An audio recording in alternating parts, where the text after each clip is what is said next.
Let's look at this question. What is the correct sequence of events used in IVF? In vitro fertilisation के लिए जो events हैं वो क्या क्या है? बट ऑब्वियसली बात है कि पहले आप फॉलिकल्स को, एग फॉलिकल्स को एक्सट्रैक्ट करोगे, ठीक है ना?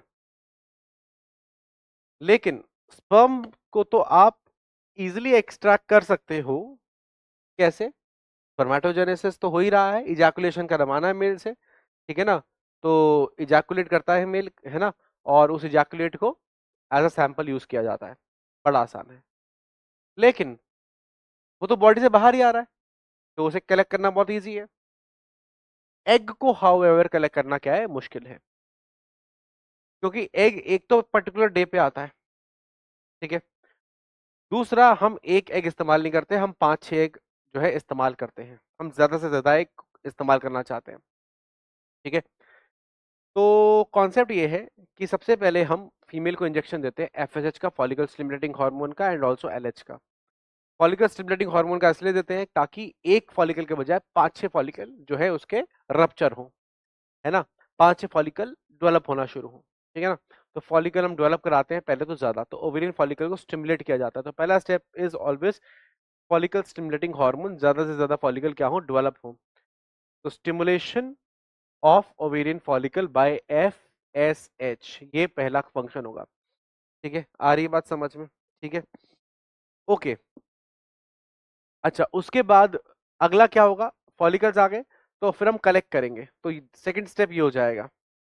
तो पहला स्टेप ये, मैं इसको मार्क कर रहा हूं 1 बाय 1। पहला स्टेप ये होगा, दूसरा स्टेप ये होगा, कलेक्ट करेंगे हम स्पर्म और एग को, ठीक है ना? फिर इंक्यूबेशन करेंगे। इंक्यूबेशन का मतलब है कि उनको साथ में रखेंगे ताकि वो फर्टिलाइज कर जाए, या आईसीएसआई यूज करेंगे, जबरदस्ती फर्टिलाइज कराएंगे, जैसे मर्जी करेंगे करेंगे। तो ये तीसरा स्टेप हो गया, ठीक है? उसके बाद हम अलाउ करेंगे कि एम्ब्रियो बन जाए, एम्ब्रियो बन गया, फिर एम्ब्रियो को ट्रांसफर करेंगे, वो चौथा स्टेप हो गया। हालांकि ये इसने क्वेश्चन गलत पूछ लिया, आईवीएफ की जगह टेस्ट ट्यूब बेबी प्रोग्राम पूछना चाहिए था, क्योंकि इसमें एम्ब्रियो ट्रांसफर का भी कॉन्सेप्ट आ गया।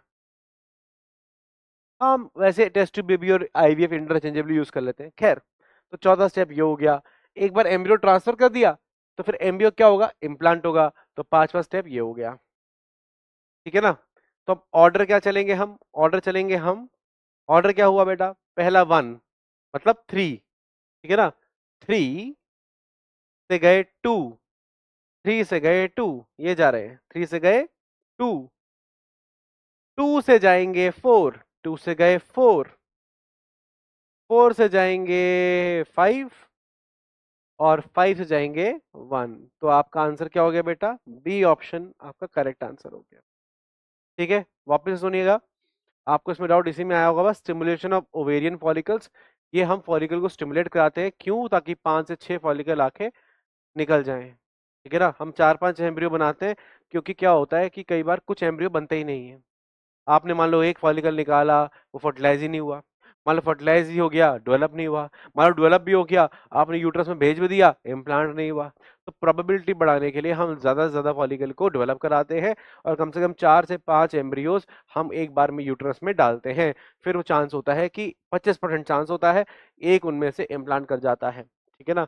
और कई बार क्या होता है, 2 कर जाते हैं। इसलिए जनरली जब आईवीएफ लोग कराते हैं तो ट्रिपलेट्स, डबलेट्स, ये बड़ा ही कॉमन सिनेरियो है। आ रही बात समझ में? ठीक है, तो बी जो हो गया दैट इज द आंसर। और कॉन्सेप्ट क्या यूज किया हमने, हमने कॉन्सेप्ट यूज किया द बेसिक स्टेप्स ऑफ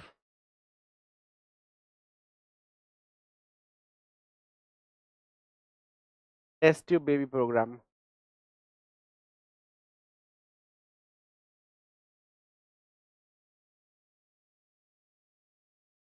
ठीक है ना? Which includes collection, fertilisation, implantation.